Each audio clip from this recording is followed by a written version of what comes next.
다음 그림은 발신기 세트와 감지기를 설치한 것으로 배선을 송배선식으로 처리할 때 1번에서 7번의 전선 가닥수를 구하시오.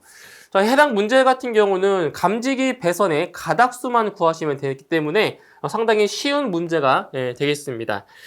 자, 그리고 여기 자동화재 탐지 설비 같은 경우에는 감지기의 배선 방식이 이제 문제에 나온 것처럼 송배선식으로 처리를 한다고 했죠. 그때 이 송배선식은 일종의 공식처럼 암기를 하라고 말씀을 드렸어요. 그래서 송배선식 같은 경우에는 루프인 경우에는 두 가닥이었고요. 루프는 두 가닥. 나머지 루프가 아닌 부분은 전부 다 네 가닥이라고 했어요. 근데 이거는 어떠한 전제 조건이 따르냐면 바로 종단 저항이 발신기에 설치되어 있을 때만 이 공식이 성립을 하는 거예요. 자, 근데 그림을 보시게 되면 종단 저항이 지금 어디에 있나요? 종단 저항이 발신기에 설치가 되어 있죠? 그렇기 때문에 이 공식이 성립이 되는 겁니다. 자, 그럼 먼저 이제 루프인 부분은 두 가닥이라고 했으니까 루프인 부분은 어디예요? 감지 루프 이렇게 되어 있는 거죠? 이렇게 닫혀 있는 거예요. 폐루프 상태. 이런 경우는 전부 다 두 가닥이 돼서 1번, 2번, 3번, 4번은 전부 다 이렇게 두 가닥씩 들어가는 거고요. 그리고 나머지 5번, 6번, 7번은 루프가 아니기 때문에 이렇게 네 가닥이 들어간다는 거죠. 네 가닥. 자, 그때 이 두 가닥이라고 하는 것은 이제 배선 내역까지 좀 알아보면 이 두 가닥은 이제 지구선과 이제 우리가 알고 있는 회로선이랑 같은 거죠. 이제 지구선과 지구 공통선이 들어가는 거 두 가닥이 이렇게. 그다음 네 가닥에 들어가는 것은 여기는 이제 지구선 두 가닥과 그리고 지구 공통선 두 가닥이 들어가는 거죠. 이렇게.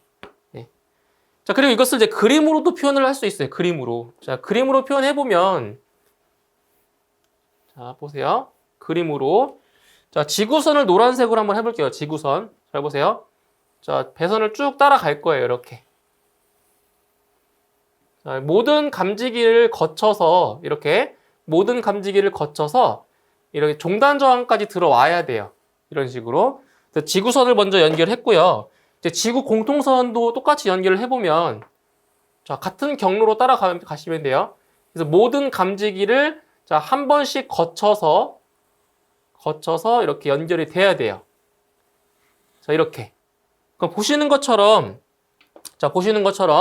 자, 지금 루프인 부분은 전선의 가닥수가 몇 가닥이 보이세요? 전부 다 두 가닥씩 보이시죠? 그리고 루프가 아닌 부분은 네 가닥 이렇게 되는 걸 알 수 있습니다. 그래서 송배선식으로 배선할 때 그때 이제 이런 공식이 따른다라는 거 기억하시고 가닥수를 구해 주시면 되겠습니다. 차동식 분포형 공기관식 감지기의 시험 방법 두 가지를 쓰시오. 자, 이 문제 같은 경우에는 이게 2009년도 정도에 한번 출제가 된 적이 있었어요. 이것도 관련도 기출문제에 해당이 되고, 이제 여기서 차동식 분포형 공기관식, 즉 공기관식 차동식 분포형 감지기의 시험 방법 두 가지를 지금 물어봤습니다. 자, 보시면 총 5가지 정도가 있는데 이 중에서 2가지만 작성을 하시면 돼요. 그래서 첫 번째로 이제 화재 작동 시험이라는 게 있어요. 이걸 또 펌프 시험이라고도 합니다. 화재 작동 시험, 그리고 작동 계속 시험이 있고요. 그리고 이게 말하면 관으로 되어 있기 때문에 유통 시험도 따로 합니다. 그리고 접점 수고 시험, 다이어프램 시험이라고 하는데 이 접점 수고 시험 같은 경우는 접점의 간격이 일정한지 간격을 확인하기 위한 시험이 바로 접점 수고 시험이 되겠습니다. 그리고 마지막으로 리크 시험, 리크 저항 시험도 맞아요. 리크 시험. 그래서 5가지 중에서 2가지 정도만 작성을 하시면 되겠습니다. 그림과 같은 직각 형태의 건축물에서 최소 경계 구역의 수를 구하시오. 단, 주출입구에서 내부 전체가 보이지 않는 경우이고 계단, 경사로 등 주어지지 않은 조건은 고려하지 않는다라고 했습니다. 자, 이게 문제의 조건에서 아주 중요한 조건이 나와 있죠. 자, 주출입구에서 내부 전체가 보이지 않는 경우라고 했어요. 근데 이게 이 주출입구에서 내부 전체가 보이는 경우에는 그 하나의 경계 구역의 면적이 바로 1000제곱미터 이하가 되는 거죠. 근데 지금 그러한 경우가 아니라고 했으니까 하나의 경계 구역의 면적은 600제곱미터 이하가 돼야 돼요. 그러니까 이 조건이 반드시 붙어 있어야 이 문제를 명확하게 풀 수가 있는 거예요. 그래서 하나의 경계구역 면적은 600제곱미터 이하이고 그리고 한 변의 길이는 50m 이하라는 기준으로 바로 경계구역수를 구할 수가 있다는 겁니다. 자, 이제 계산 과정과 답을 쓰셔야 되는데, 자, 일단 한 변의 길이가 50m 이하가 돼야 돼요. 하나의 경계구역이. 근데 지금 위쪽에 보면 이 가로의 길이가 60m예요. 50m를 초과했죠. 그렇기 때문에 여기를 50m만큼을 잘라줍니다. 여기가 10m니까 자연스럽게 여기는 이제 50m가 되는 거죠. 50m. 이렇게 잘라줘요. 그러면 여기 이 부분이 자, 면적은 600이 되진 않지만 한 변의 길이가 50이 되었기 때문에 하나의 경계구역으로 설정이 되는 거예요. 더 안 돼요. 그 다음에 나머지 여기 부분 있죠? 이 부분. 여기도 이제 하나의 경계구역이 되는 거죠. 왜냐면 가장 길어봤자 30m고 그리고 넓이가 600이 안 되기 때문에 600 이하기 때문에 또 하나의 경계구역이 되는 거예요. 정답은 경계구역 수는 몇 개? 2개가 되는 거죠. 그래서 이거를 이제 계산 과정을 쓰자면 이렇게 쓰시면 돼요. 1번 해놓고 자 n 경계구역수 자 면적이 가로가 50m 세로가 6m죠. 그러면 가로 곱하기 세로 그리고 나누기 얼마? 600으로 나눠주는 거죠. 왜냐면 하나의 경계구역 면적은 600제곱미터 이하기 때문에 600으로 나눠주는 거예요. 그러면 0.5가 나오고요. 절상해주면 이렇게 하나의 경계구역이 나오죠. 그러니까 이런 식으로 계산 과정 쓰시면 돼요. 하나의 경계구역. 그 다음 두 번째 이제 경계구역은 이제 이면적이죠. 이면적. 가로가 10m고 세로가 30m예요. 가로가 10m, 세로가 30m, 마찬가지로 600제곱미터로 나눠줍니다. 똑같아요. 0.5가 나와요. 0.5 절상해서 1경계구역. 자, 따라서 전체 경계구역 수는 몇 개다? 2경계구역이라는 거예요. 2경계구역. 또는 뭐 2개. 또는 뭐 2개라고도 해서 상관없습니다. 뭐 경계구역의 수를 구하는 거니까 뭐 2경계구역도 맞고요. 2개도 뭐 틀리진 않습니다. 그래서 정답은 2개가 정답이 되겠습니다. 비상 콘센트 설비의 화재 안전 기술 기준에 따른 비상 콘센트 설비의 전원 및 콘센트 등에 관한 사항이다. 자, 빈칸에 알맞은 말을 넣으시오. 자, 이 내용 같은 경우는 필기 시험에서도 자주 나왔던 내용 중에 하나죠. 그래서 빈칸에 알맞은 내용을 채워주시면 되는데, 자, 첫 번째 문제부터 보겠습니다. 자, 비상 콘센트 설비의 전원 회로는 단상 교류 220V인 것으로서 그 공급 용량은 자, 얼마 이상이다? 바로 공급 용량은 1.5kVA 이상인 것으로 알 것. 자주 나왔던 거죠. 1.5. 다음 2번. 전원으로부터 각 층에 비상 콘센트에 분기되는 경우에는 분기 배선용, 자, 무엇을? 분기 배선용 차단기를 보호함 안에 설치할 것. 2번에는 차단기가 들어가고요. 다음 3번. 지하층을 제외한 층수가 7층 이상으로서 연면적이 바로 2000제곱미터 이상이거나 지하층의 바닥 면적의 합계가 3000제곱미터 이상인 특정 소방 대상물에 비상 콘센트 설비에는 자가발전 설비, 비상전원 수전 설비, 축전지 설비 또는 전기 저장 장치를 비상전원으로 설치할 것. 그래서 3번에 들어갈 값은 2000이 들어가면 되겠습니다. 옥내 수화전 설비의 감시 및 동력 제어반에 대한 연결 개통도를 참고하여 다음 각 물음에 답하시오. 단, 동력 제어반의 전원 표시 등은 제외한다라고 했습니다. 이거 아주 중요한 조건이 되는 거죠. 동력 제어반에서 전원 표시 등은 뭐한다? 제외다라는 조건 반드시 확인을 하셔야 됩니다. 그리고 이 문제 같은 경우는 이제 기출문제에서 나왔던 거죠. 관련도 기출문제에서 출제가 되었기 때문에 그렇게 어렵지 않게 해결하셨을 겁니다. 자, 1번 문제부터 보시면, 자, 가에서 사까지의 최소 배선 가닥수를 쓰라고 했습니다. 그러니까 배선 용도까지 안 쓰셔도 돼요. 가닥수만 구하시면 되는 거죠. 자, 그럼 먼저 가부터 보실게요. 가. 자, 가는 지금 이게 동력 제어반이죠. 동력 제어반에서 이제 감시 제어반까지 그 사이에 자, 몇 가닥이 들어가냐. 자, 원래는 기본은 5가닥이 들어가야 되는데 지금 문제의 조건에서 전원 표시 등이 제외라고 했기 때문에 자, 5가닥에서 1가닥이 빠지는 거죠. 그래서 가에는 4가닥이 들어가는 겁니다. 4가닥. 그래서 그 전선 내역까지 한번 또 알아보면 이 4가닥에는 자, 기동선, 기동과 정지, 그다음 공통, 그리고 기동 표시 등 이렇게 4가닥이 들어가는 거예요. 그리고 이제 여기서 전원 표시 등만 추가시키면 이제 5가닥이 되는 거고요. 그러니까 이 조건이 없으면 5가닥이 되는 겁니다. 자, 그 다음에 이제 나를 보시면, 자, 나가 잠시 제어반에서 나온 선이에요. 근데 밑에 보시게 되면 이제 플로트 스위치가 있고, 이제 압력 스위치 2개가 보이시죠? 그렇죠? 그렇기 때문에 이 나에는 자, 바로 4가닥이 들어가게 되는 거예요. 4가닥. 자, 어떻게 4가닥이냐? 일단 플로트 스위치 보이시죠? 자, 플로트 스위치 1가닥 들어가는 거고요. 그다음 압력 스위치 2개죠. 그러면 압력 스위치 2가닥인 거예요. 개수가 2개니까. 그리고 나머지 1가닥은 바로 공통선. 플로트 스위치와 압력 스위치를 하나로 묶어줄 수 있는 공통선이 들어가서 4가닥이 들어가는 겁니다. 자, 그 다음에 다를 보시게 되면 다는 바로 여기 플로트 스위치에 연결이 되어 있는 거죠. 플로트 스위치에. 그 다에는 가닥수가 바로 2가닥이 들어갑니다. 2가닥. 이 2가닥에는 바로 플로트 스위치 2가 되는 거죠. 그러니까 플로트 스위치 둘이라고 하는 거는 플로트 스위치와 그리고 공통선 해서 2가닥을 쓴 거예요. 플로트 스위치 2라고 보통 쓰고 있죠. 자, 그 다음에 라를 보시면 이제 라는 이 선이 압력 스위치 하나에 연결되어 있죠. 하나. 그렇기 때문에 요 라도 가닥수는 2가닥이 되는 거죠. 2가닥. 그래서 이 2가닥에는 바로 압력 스위치 2가닥이 되는 거죠. 그러니까 이게 또 마찬가지로 압력 스위치 하나, 공통 하나 해서 압력 스위치 2라고 이렇게 표시를 하고 있습니다. 2가닥이고요. 그 다음에 이제 말을 보시면은, 자, 말은 지금 감시 지역에서 나온 선인데, 지금 템퍼 스위치 4개 보이시죠? 템퍼 스위치.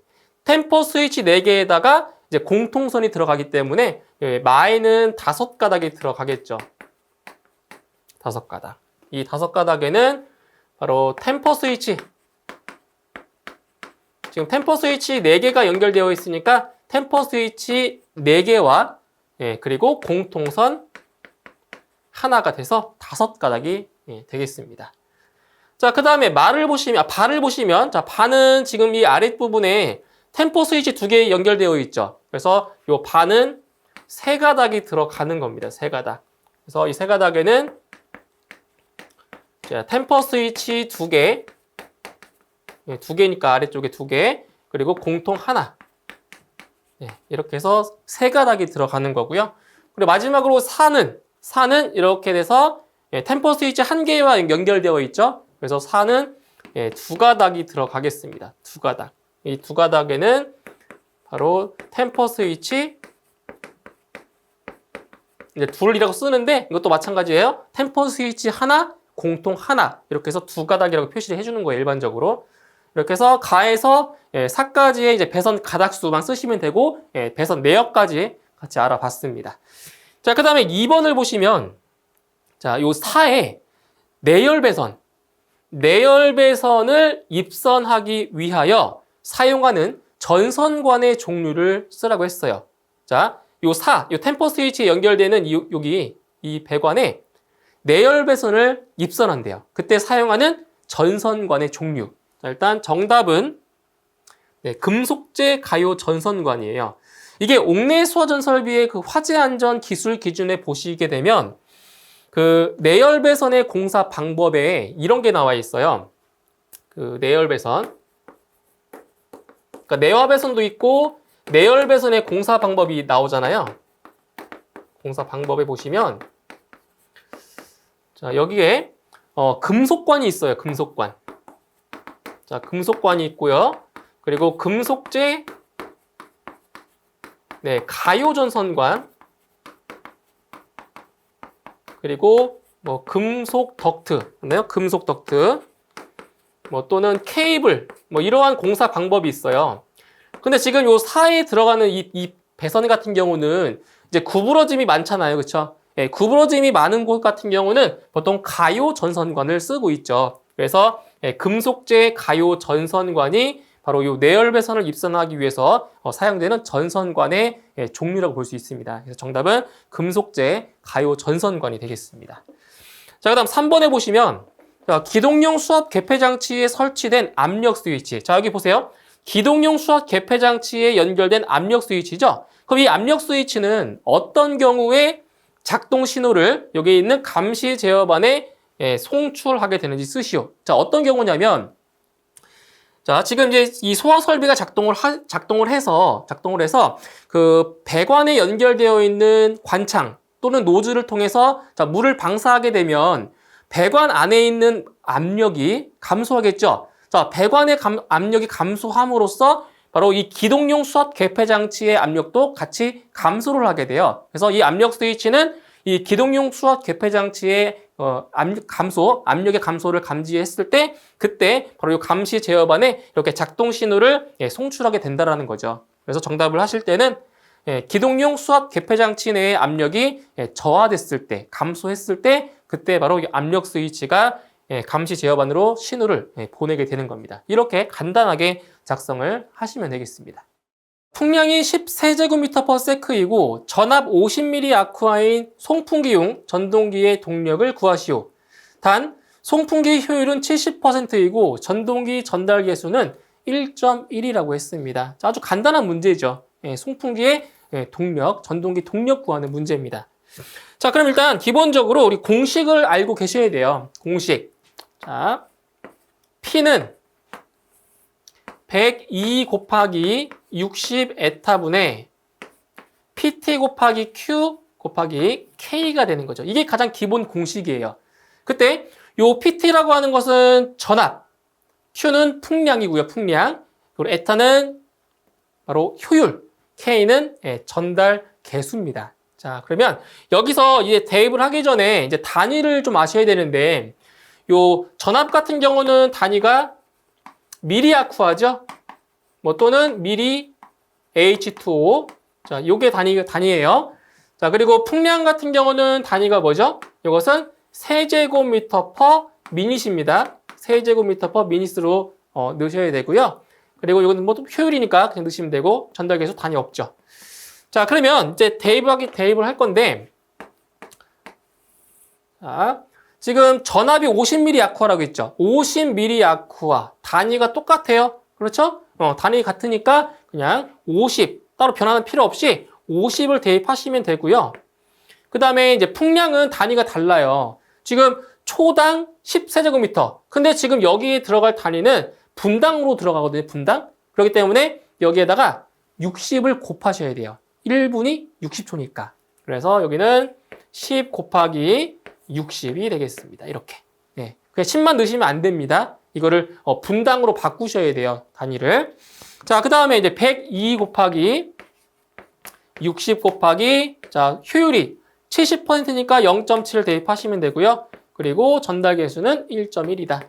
이렇게 계산하시면 되겠죠. 뭐 그리고 이제 뭐 계산기로 하시겠지만 뭐 60 이렇게 약분해 놓고 해도 되겠죠? 60 약분. 그래서 계산하시게 되면 송풍기용 전동기의 동력은 대략적으로 7.7 정도가 나오네요. 7.7 kW. 이렇게 해서 전동기의 동력 구하시면 되겠습니다. 세 개의 입력 ABC 중 어느 것이나 먼저 들어간 입력이 우선 동작하여 입력의 종류에 따라 출력 XA, XB, XC를 발생시키고 그 후에 들어가는 신호는 먼저 들어간 신호에 의해서 락, 동작 불능 상태가 되어 출력이 없다고 한다. 자, 이와 같은 사항을 그림과 같은 타임 차트로 표현하였다. 이 타임 차트를 보고 다음 각 물음에 답하시오. 자, 이거는 이제 우선회로죠, 우선회로. 우선회로가 되는 건데, 지금 입력은 ABC 세 개의 입력이 이렇게 있고요. XA, XB, XC는 이제 출력이라고 이제 보시면 돼요. 그래서 이 타임 차트 같은 경우는 이제 우리가 TV 프로그램에서 쉽게 볼 수 있는 그 퀴즈 프로그램이 있죠. 퀴즈 프로그램을 보시면 돼요. 그래서 요 ABC가 이제 세 개 부저가 되는 거고요.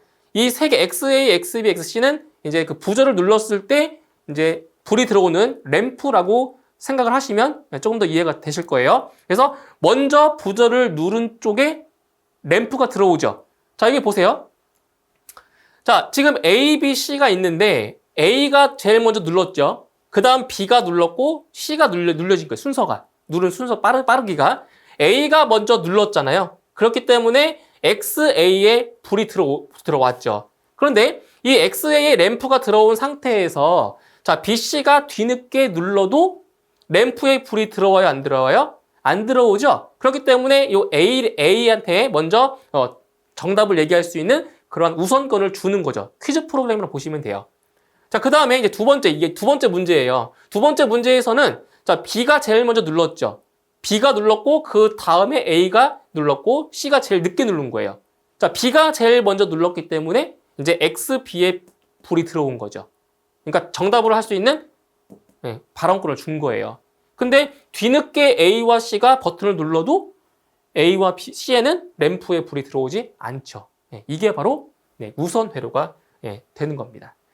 자, 그때 이 타임 차트를 보고 이제 이 회로의 자, 논리식을 최소 접점을 사용해서 표현하라고 했어요. 근데 이 세 개 모두 작성을 해야 정답으로 인정한다고 했습니다. 부분 점수 없어요. 세 개 다 맞아야 점수가 주어지는 거예요. 자, 그러면 XA는 자, 언제 불이 들어오나 보세요. 언제 출력이 나오나 보세요. 일단 A가 눌려야 되겠죠? A가 눌려야 되고 그리고 XB와 XC가 출력이 나오지 않아야 돼요. 자, 그런데 이제 어떤 분들은 이렇게 생각하시는 분이 있어요. 자, 제 논리식 이쪽에 쓸게요. 자, 논리식 XA는 일단 A가 눌려야 되고 자, 그리고 자, 동시에 이루어져야 되는 거니까 OR가 아니라 AND가 되겠죠? AND가 되고요. 자, 그러면 여기서 이거는 B의 바고 그럼 C의 바가 아니냐 이런 분들이 있어요. 이렇게 생각하시는 분이 있어요. 근데 이건 아니죠. 자, 왜냐면 지금 B가 눌리지 않았을 때도 불이 들어왔고 눌렸을 때도 불이 들어왔잖아요. 그럼 여기가 이제 B 바가 되면 논리식이 성립이 안 되죠. 그런데 이 아래를 보면 자, XA가 출력이 나오는 동안에는 XB와 XC가 다 출력이 0이에요. 0이잖아요. 그렇기 때문에 여기는 BC의 바가 아니라 어떻게 돼야 되는 거예요? 여기는 출력이 들어가죠. 출력. XB의 바가 되고 여기는 XC의 바가 되는 거죠. 아시겠죠? 입력 들어가는 거 아니에요. 출력이 들어가는 거예요. 이 타임 차트를 딱 봐도 알 수 있잖아요. 그렇죠? 자, 이제 같은 방법이에요. 그럼 XB는 뭐겠어요? XB 출력이 나오려면은 일단 B가 먼저 눌려야 되겠죠? 눌려야 되고 그리고 이제 XB가 아닌 나머지 두 개의 출력 XA와 XC는 바가 되는 거죠. 출력이 나오지 않았을 때. 이 세 개를 동시에 만족했을 때 그때 XB의 출력이 나오는 거예요. 그리고 XC도 마찬가지로 C가 먼저 눌려야 되고 그리고 XA와 XB는 출력이 나오지 않았을 때 그때 XC에 이렇게 불이 들어오는 거죠. 이렇게 해서 XA, XB, XC의 논리식을 이렇게 작성해 주시면 되겠습니다. 이게 1번의 정답이고요. 이 세 개가 모두 맞아야 점수를 받을 수 있는 거예요. 세 개. 자, 그 다음 2번 문제 보실게요. 2번. 자, 1번 항의 논리식 이거죠. 1번 항의 논리식을 자, 유접점 회로로 나타내시오. 단 전선의 접속 및 미접속 예시를 참고하여 작성하시오. 이렇게 있죠? 접속과 미접속. 그러니까 전선이 만나는 부분은 이렇게 점을 찍어서 표시를 하고 만나지 않는 부분은 그냥 교차만 해주시면 된다는 표현이죠. 자, 그리고 이제 문제에 이렇게 자, 유접점 회로가 나와 있어. 이렇게 출력만 나오고 나머지 이제 접점을 이제 표시를 해줘야 돼요. 자, 그러면 지금 1번에서 구했던 논리식이 이거죠. 이 논리식을 가지고 자, 유접점 회로를 그려볼 거예요. 근데 지금 이 유접점 회로에서는 어떤 사항을 아셔야 되냐면 이걸 아셔야 돼요. 자, 세 가지 정도를 아셔야 되는데 먼저 논리의 합이 있어요. 논리의 합이라고 하는 거는 이렇게 플러스 기호로 표시를 하죠. 논리식에서. 그다음 논리의 곱이 있죠. 논리의 곱은 이것처럼 도트, 점을 찍어서 표시를 하죠. 논리의 곱은 이렇게. 자, 그리고 이제 바. 자, 바가 있는데 요 바죠, 바. 부정. 자, 부정을 뜻하는 요 바가 있는데, 자, 그때 이걸 어떻게 표시를 하냐. 유접점 회로에 표시하는 방법이 있어요. 일단 논리의 합은 병렬 연결이죠. 논리의 합은 병렬이고요. 그 다음 논리의 곱은 직렬 연결이에요. 접점들이 직렬로 연결된다는 거예요. 그리고 이 바가 붙어 있는 것은 무슨 접점이다? B접점이라는 거죠. B접점. 그러니까 바가 없으면 A접점이고 자동으로 A접점이고 바가 있는 거. 이렇게 바가 있으면 어떻게 한다고요? 예, 전부 다 B접점으로 표시를 해주시면 돼요. 자, 근데 지금 이 논리식을 딱 보시면 논리의 합은 없죠. 예, 논리의 합은 없으니까 병렬은 할 필요가 없는 거예요. 그래서 이 직렬 연결과 그리고 B접점만 표시를 해주시면 되겠죠. 자, 지금 문제에 주어진 이 회로의 완성을 좀 시켜볼 거예요. 그럼 보시면 지금 접점들이 하나, 둘, 세 개씩 전부 다 세 개씩 있는 거죠. 그래서 여기에다가 접점 세 개를 이렇게 그려보도록 할게요. 이런 식으로. 자, 접점 세 개를 그릴 자리를 먼저 이렇게 만들어 놓을 거예요. 이렇게.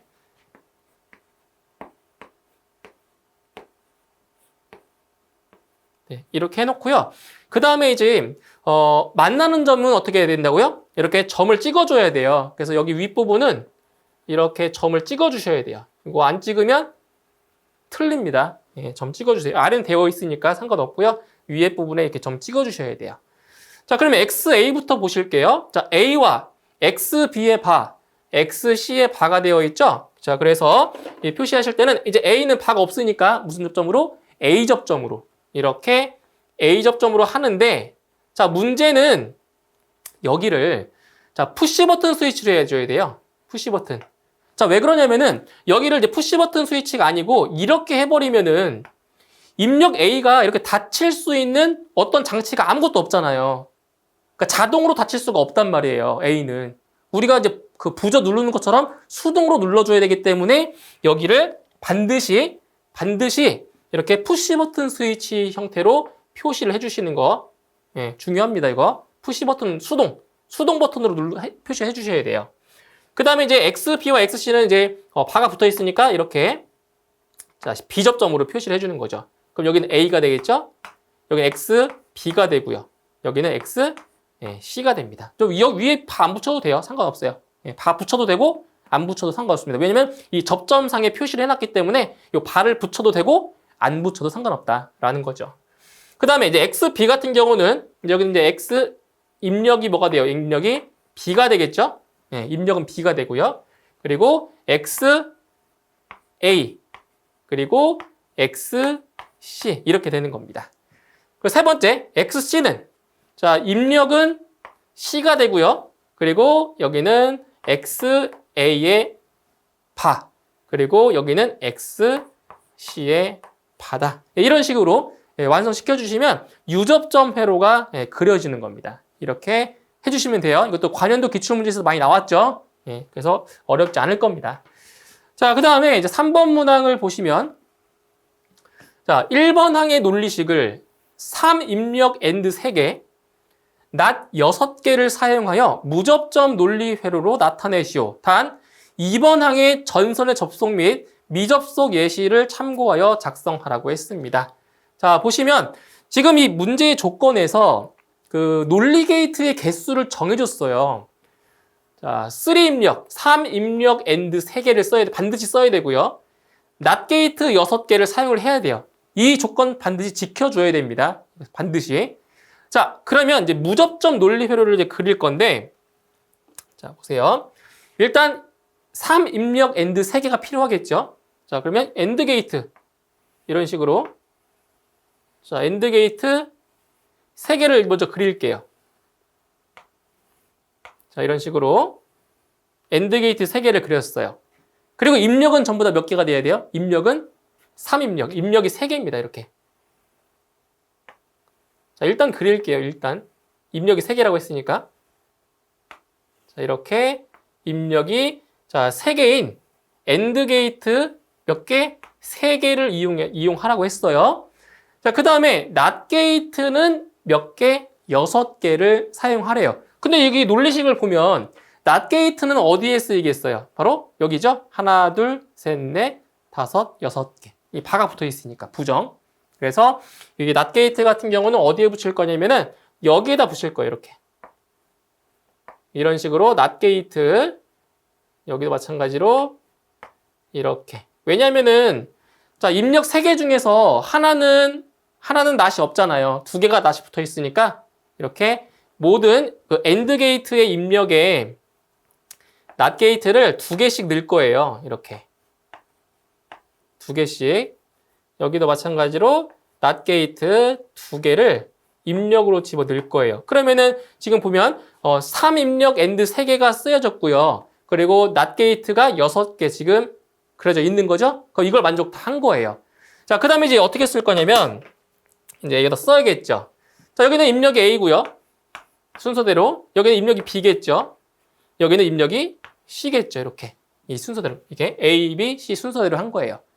자, 그리고 입력 A가 들어간 부분은 출력이 XA죠. 그럼 XA니까 여기는 출력이 XA고요.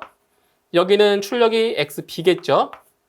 여기는 출력이 XC가 되는 거죠. 자, 그런데 이 논리식을 봤더니 XA가 출력에도 있고 여기 입력에도 있죠. 입력에도. 그러니까 무슨 얘기냐면 출력이 입력으로도 사용을 하는 거예요. 그래서 이 XA가 다시 앞으로 돌아갑니다. 되돌아가요. 어디로? 입력 형태로, 입력으로 들어간다는 거죠. 그래서 XA가 어디로 들어가냐면 여기에 들어가죠. 여기에도 들어가죠. 입력으로. 여기 XA, XA. 그러니까 여기에 지금 입력으로 들어가고 있는 거예요. 그래서 연결하실 때, 자, 이거를 좀 더 길게 한번 쓸게요. 다시. 공간이 있어야 되니까, 이거를 좀 길게 해서, A가 되겠죠? 여기는 B가 되고요. 여기는 자, C가 됩니다. 공간이 있어야 되니까 좀 더 길게 쓴 거예요. 자, 그러면 XA가 어디로 들어간다고요? 여기 하나 들어가야 되겠죠? 그럼 이렇게 따라오시는데, 이렇게. 뭐 이런 식으로. 뭐 그리는 건 뭐 자유니까 이렇게 뭐 그려도 상관없습니다. 꺾어도 되고요. 저는 이렇게 그릴게요. 이렇게 해서 이렇게. 그럼 여기에 하나 들어갔죠? 요 XA라고 하는 게 여기 전부 다 XA예요. 여기 전부 다. 여기 하나 들어갔죠. 예. 그리고 만나는 지점 여기죠? 만나는 지점 여기에 점을 반드시 이렇게 찍어 주셔야 됩니다. 자, 그 다음에 이제 XB가 어디로 들어가냐? 자, XB 같은 경우는 여기와 여기에 들어가 있죠. XB가. 자, 그러면 XB는 자, 여기와 여기에 들어가 줘야 되는 거예요. 여기 하나, 여기 하나. 그러면 이것도 자, 위로 해서 쭉 연결해서 뭐 여기는 만나는 데가 아니니까 점 찍으면 안 돼요. 그래서 XB 이런 식으로 여기도 쭉 내려와서 XP가 되는 거죠. 여기 만나는 지점이죠. 점 찍고요, 이렇게. 이런 식으로. 그리고 마지막으로 이제 XC. XC는 어디로 들어갔어? XC는 여기 2개 여기 들어가 있죠. 여기 들어가 있으니까 XC 같은 경우는 여기와 여기에 입력으로 들어가면 되죠. 그러면 조금 복잡하지만 이렇게 해서 뭐 아래쪽으로 내려도 되겠네요. 아래쪽으로. 이렇게. 이렇게. 그리는 방법은 여러 가지가 있어요. 꼭 이렇게 안 그려도 상관없습니다. 그래서 이렇게 해서 여기는 만나는 점이죠. 네, 이렇게 아시겠죠? 이렇게 해서 해주시면 이 문제의 조건에 맞도록 이렇게 무접점 회로를 완성하게 되는 겁니다. 그리고 반드시 만나는 지점은 점을 이렇게 찍는다는 거 이거 절대로 잊으시면 안 돼요. 만나는 지점 점 찍는다는 거 이렇게 해서 회로를 완성해 주시면 되겠습니다.